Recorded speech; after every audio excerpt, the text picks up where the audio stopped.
Hi there. Welcome in this presentation or seminar where we're going to talk about or present Clinical AI Academy as the website. My name is Ahmed Azal, and I started this initiative to help improve AI literacy for healthcare workers, for medical doctors. I trained as a medical doctor and went on to do some research in neuroscience. And after that, I um, got interested in science writing, medical writing, and particularly AI. So, uh, in medicine and its applications and how it's going to change medicine, and in a way to kind of contribute back and help other medical doctors learn more about AI, which is difficult because it's different from medicine. And it's even difficult for the AI experts themselves who studied like AI.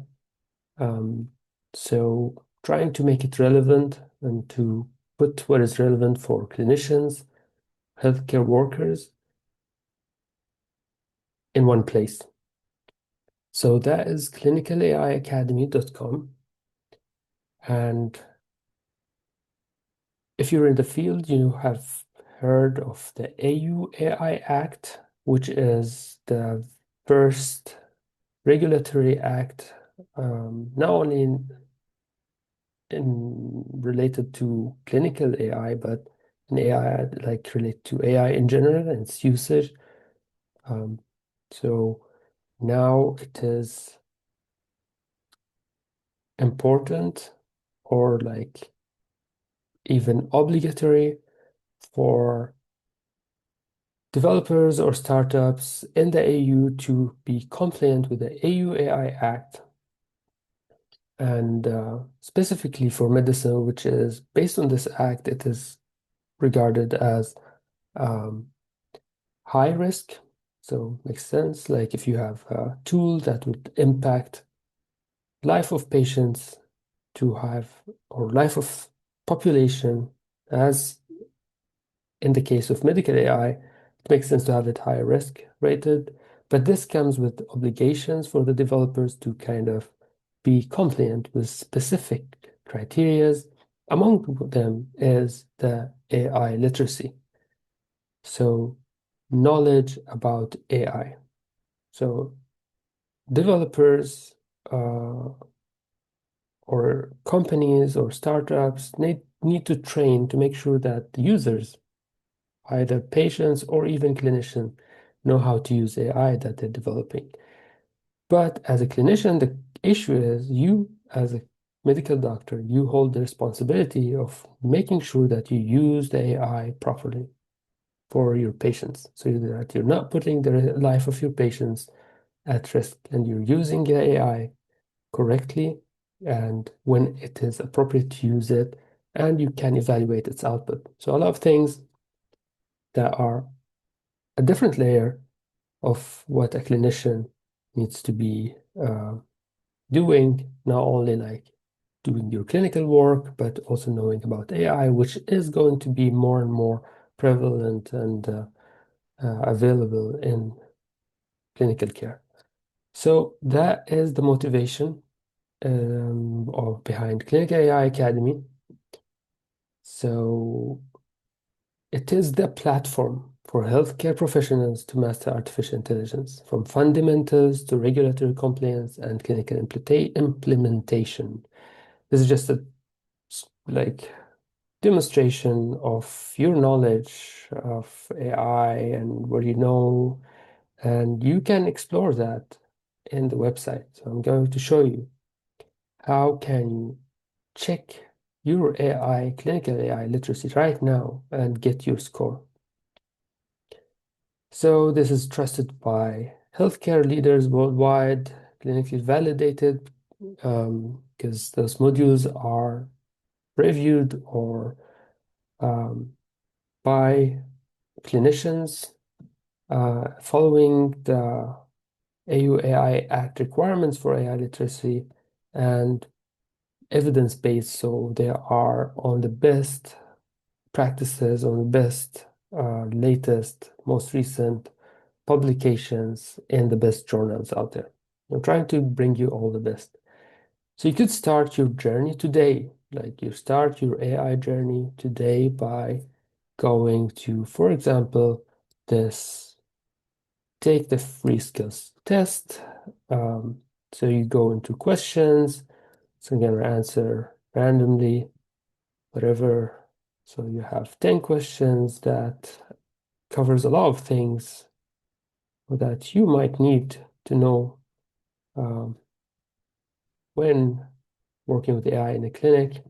So you have the assessment completed, you enter your name, your email address, and then you hit submit and you get your score.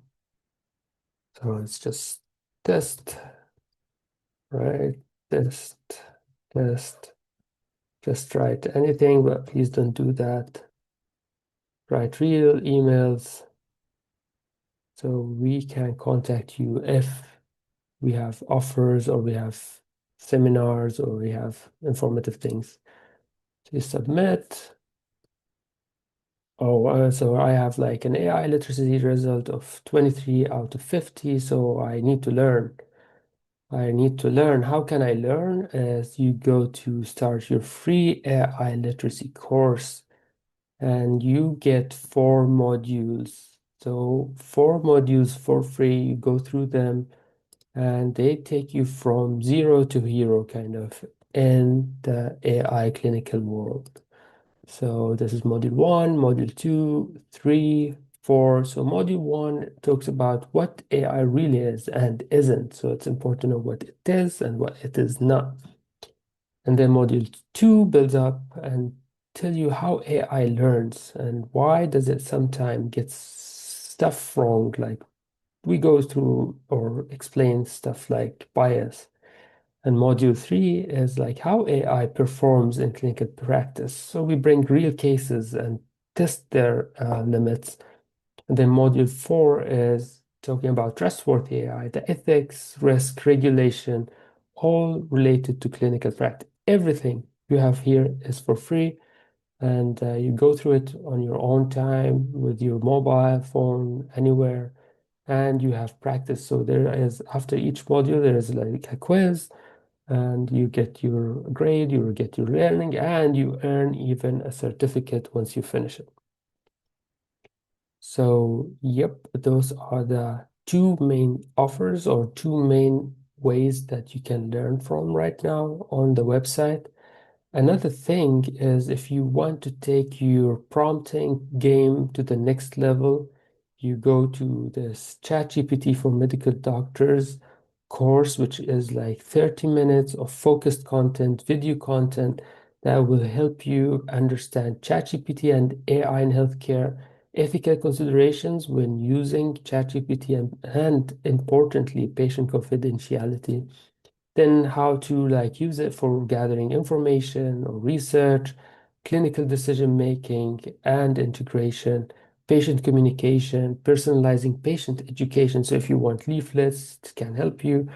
Free your time, give your patients leaflets that are in your own tone and speaks as if you're speaking to your patient. Takes you with labs, like there are labs that you can follow, setting up your ChatGPT, best practices, limitations, and then practical templates that you can use for the prompts. Everything is there by enrolling on Udemy. Udemy is like a provider for courses. Yeah, you can log in, create an account, log in. Out of like just practicality, I did not host them here on the website because I'm still developing the website. And so you go on Udemy, you create an account, it's very easy. You don't have to, like for this course, it is also free content. There are already 300 enrolled students. Just like start learning whenever you have time. So those are the main offers that, or the main stuff that you can learn from on the website. You can go to the learn section, again, takes you to the modules, and shows you your progress so that I have completed the courses. Congratulations, and I can even generate a certificate. I don't know. You're gonna put your email and name and then email, and then you get your certificate. So, right, that is stuff here. I need to fix this offer that it used to be more, I used to offer it, now it is for free. So you will have it fixed. And then the blog is I post updates. So the most recent thing that I want to tell you about right now in this video is in the blog you have the curriculum for healthcare professionals. So let's go back uh, once you visit the blog.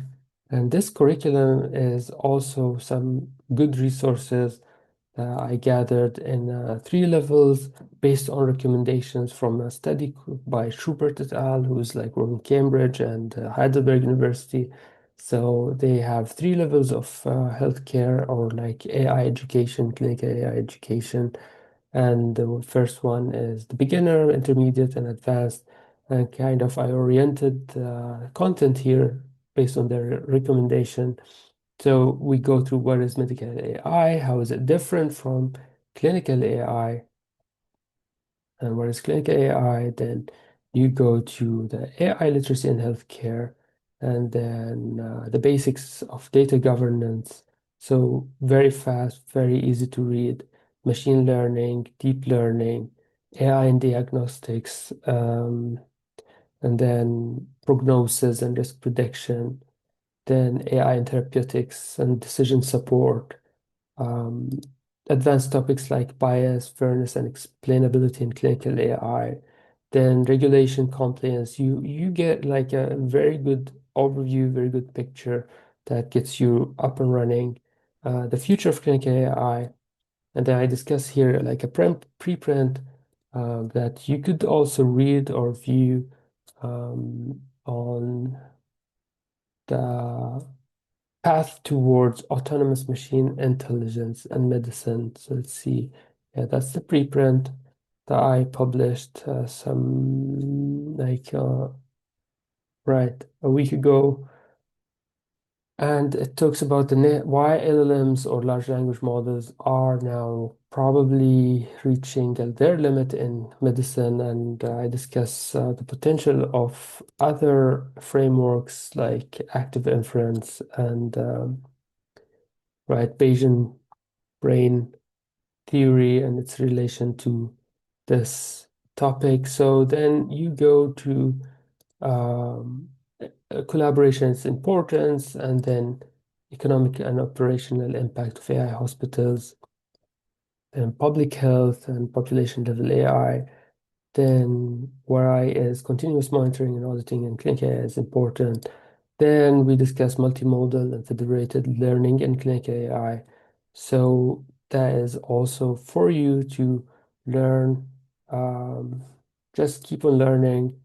And if you have any comments or ideas or thoughts for collaboration, love to hear back from you at contact@clinicalaiacademy.com. So the idea is, my hope is that I have more people interested in this, and we kind of build on this movement towards more AI, inclusive AI literacy in healthcare. So that is pretty much it. Thank you for joining me today, and maybe see you in the next videos.